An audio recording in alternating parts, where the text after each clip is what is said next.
niat dan baca basmalah. Sedikit pelan-pelan aja Pak siramnya ya. Ini airnya itu dituang Pak ya. Dimulai sudah. Air ini dimulai dari telapak tangan bagian depan. Ini ya, ditarik ke tangan kiri, narik ke tangan kanan di bawah sampai pergelangan. Kemudian yang kanan itu memutar di bawah kiri. Jadi mulai dari depan ya. Kemudian ini mempertemukan dua-duanya dan jari-jari kita masuk. Kemudian yang di antara ibu jari. Ini pergelangan ya. Jadi saya ulangi, ini kemudian ini baru satu kali ya.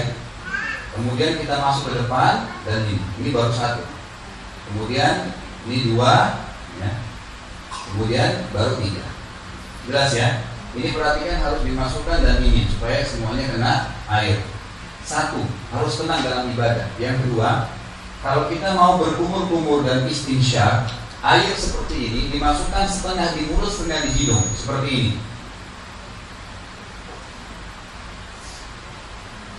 Jadi yang dimasukkan di mulut setengah, dikumur-kumurkan, yang di hidung dihirup, tangan kiri membuang yang di hidung, tapi tangan kanan mulut tetap berkumur-kumur. Saya ulangi.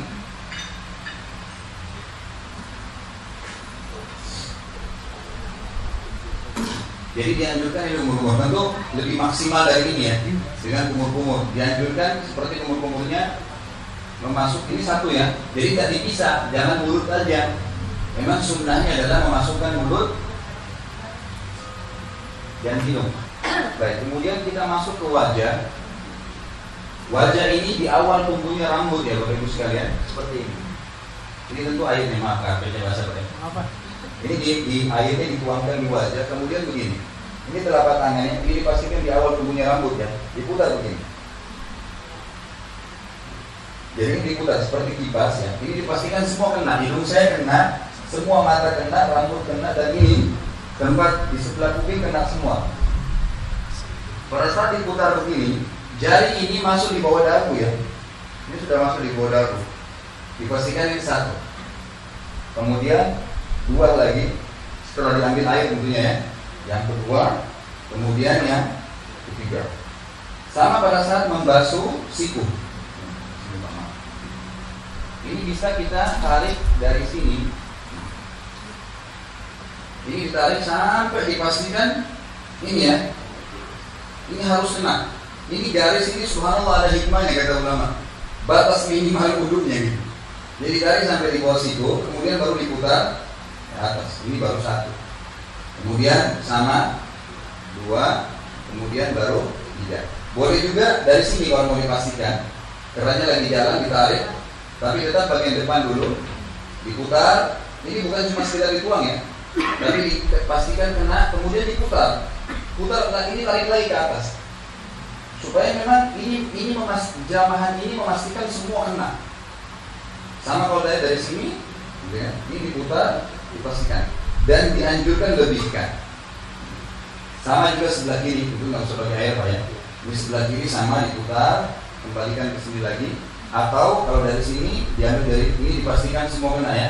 Dipegang sikunya, kemudian didorong sampai ke depan, diputar lagi ke ini dipastikan putar. Baru satu. Kemudian rambutnya. Ini saya 3 minggu lalu baru butuh lagi umroh. Jadi rambutnya ini dipastikan seperti ini ya. Ini ditarik ke belakang sampai ke tengkuk. Kemudian dikembalikan lagi. Kemudian ini jari masuk di sini, tapi bukan cuma disentuh ya. Memang ditekan dan ini mutar seperti keluarin kotoran gitu. Satu. Nah kalau ibu-ibu tadi saya bilang atau yang panjang rambutnya itu diputar ke belakang, ini ditepuk-tepuk sampai ke depan, baru ininya diputar. Gitu ya. Khusus untuk leher tidak pernah ada peliputan riwayat. Jadi kita nggak usah mengusap leher secara khusus. Dan ulama mengatakan yang mengikuti sunnah Nabi, sebenarnya pada saat musab kepala tadi ke belakang sampai ke tengkuk itu sudah kena lehernya. Tapi secara khusus leher tidak ada. Memang disunnahkan untuk kembali ke batang leher, kemudian ditarik dan di. Habis itu telapak kaki dipastikan ya, telapak kakinya mohon maaf. Ini minimal sekali harus di mata kaki minimal dan disunnahkan kita untuk mengusap. Dipastikan semua jari-jari ini, kaki disentuhkan dengan air sambil airnya mengalir. Jadi dilebihkan dari mata kaki minimal 3 kali kanan, 3 kali kiri. Boleh, nggak masalah. Boleh tangan kanan, boleh tangan kiri. Dan intinya seperti itu cara wudhunya ya. Siapa yang membaca setelah wudhu, asyhadu an la ilaha illallah wahdahu la syarika lahu wa asyhadu anna muhammadan abduhu wa rasuluh, 2 kalimat syahadat ya, maka akan dibukakan untuknya 8 pintu surga. Dia bisa minta yang mana dia mau masuki. Wudhu saja, itu luar biasa gitu. Itu luar biasa, maka jangan dianggap remeh gitu kan. Kemudian dalam itu riwayat Bukhari, riwayat Imam Tirmidzi dengan sanad hasan sahih, beliau mengatakan ditambah dengan doa Allahumma ja'alni minat tawwabina wa ja'alni minal mutatahhirin. Jadikanlah kami orang-orang yang selalu bertaubat dan selalu suci.